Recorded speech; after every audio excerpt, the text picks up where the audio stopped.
푸틴을 중심으로 한 러시아와 EU의 갈등이 본격화되었습니다. 우크라이나를 중심으로 긴장이 지속되는 가운데 한국의 행보에 따라 유럽의 갈등 결과가 다르게 나타날 수 있다고 전해지는데요. 대체 한국이 어떻게 이득을 얻게 되었는지에 대해 지금부터 자세하게 설명해 드리겠습니다. 일촉즉발의 유럽, 블룸버그 통신은 최근 유럽 소식통을 인용해 러시아에서 일어나고 있는 심각한 움직임을 보도했습니다.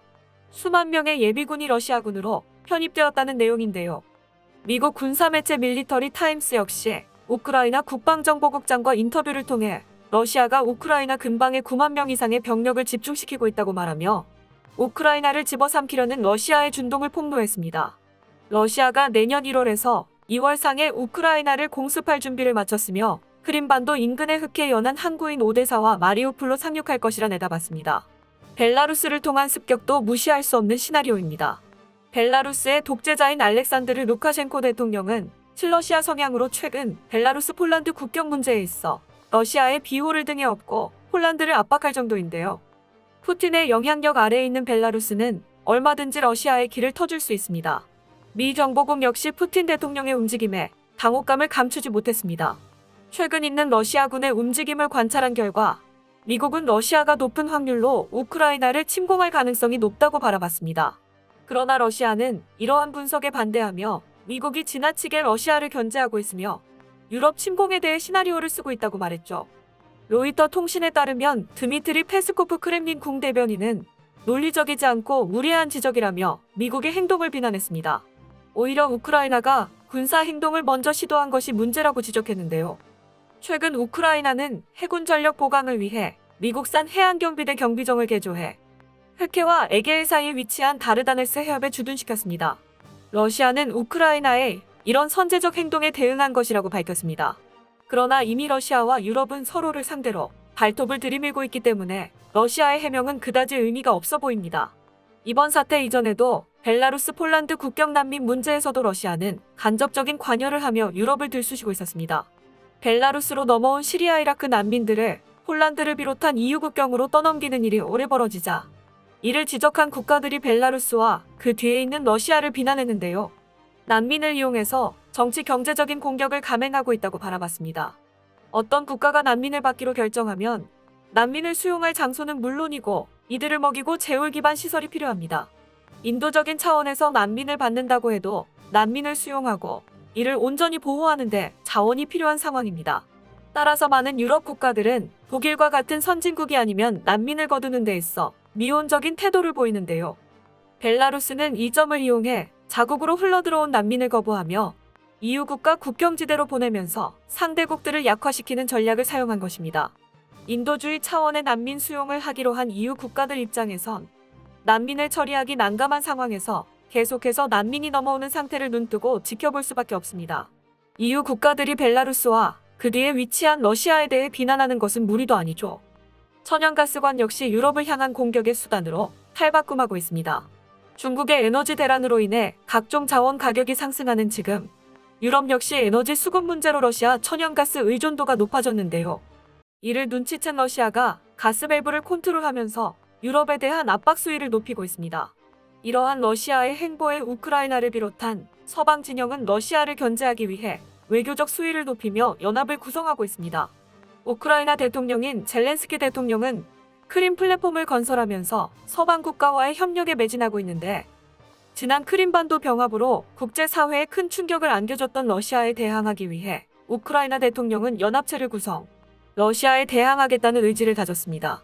EU 국가들은 물론이고 다수의 국가들에게서 지지를 받은 크림 플랫폼은 이번 러시아 사태에서도 한 목소리를 내며 강력한 비난을 퍼부었습니다.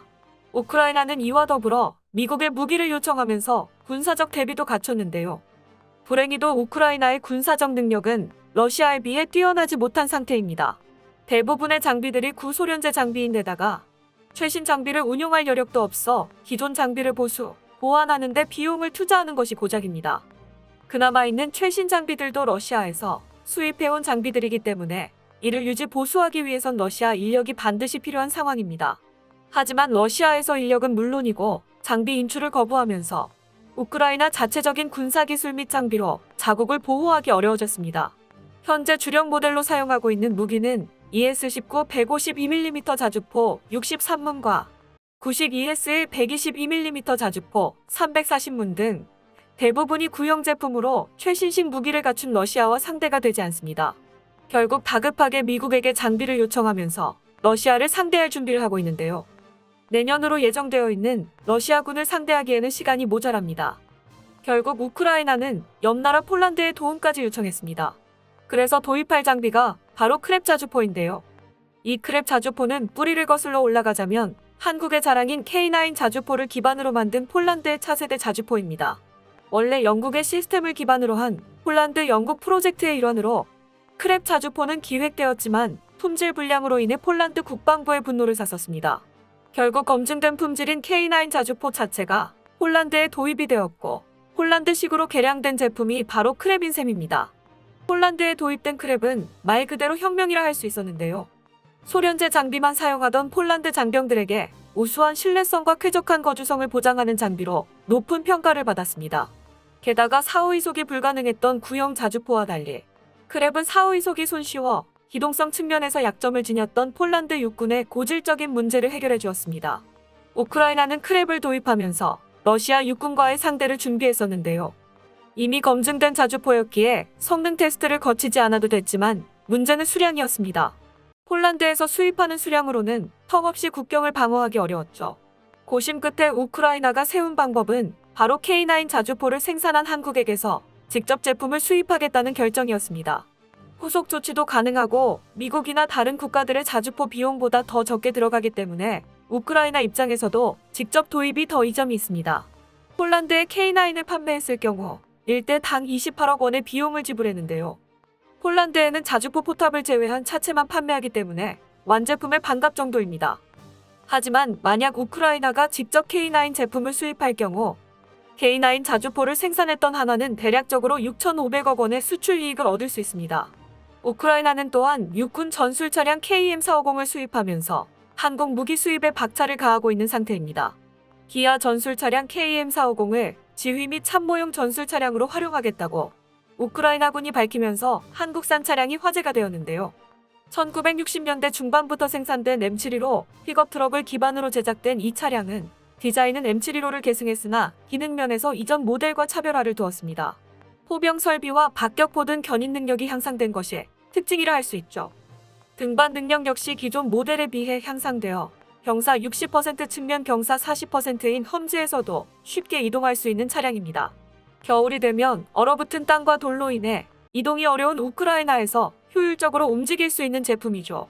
최대 병력 12명을 탑승할 수 있는 이 차량의 경우 적재 중량 2.5톤을 자랑하는 제품으로 최대 135마력의 최고 시속 104km를 자랑하는 대한민국의 자랑스러운 이동 차량이라 할 수 있습니다. 현재 우크라이나에 정확하게 몇 대를 납품했는지는 나와 있지 않으나 연평균 2,000대를 국내외에 공급하고 있는 기아에서 우크라이나에게 상당량의 제품을 공급했을 것이라는 추측이 나오고 있죠. 한국산 무기들을 수입하면서 우크라이나는 상당한 양의 금액을 한국에게 지불해야 하는 상황. 우크라이나 러시아의 긴장 상태가 높아지면서 한국이 뜻하지 않은 이득을 보게 되었죠. 일촉즉발의 긴장이 더욱 지속될 경우 우크라이나에서 한국산 무기 수요가 지금보다도 더 늘어날 것으로 예측됩니다. 러시아와의 긴장이 지속됨에 따라 유럽 국가들도 우크라이나에게 지원을 아끼지 않고 있습니다. 영국 텔레그래프에 따르면 벤 윌리스 영국 국방부 장관과 올렉시 레즈니코프 우크라이나 국방장관은 무기 수출 계약을 맺었습니다.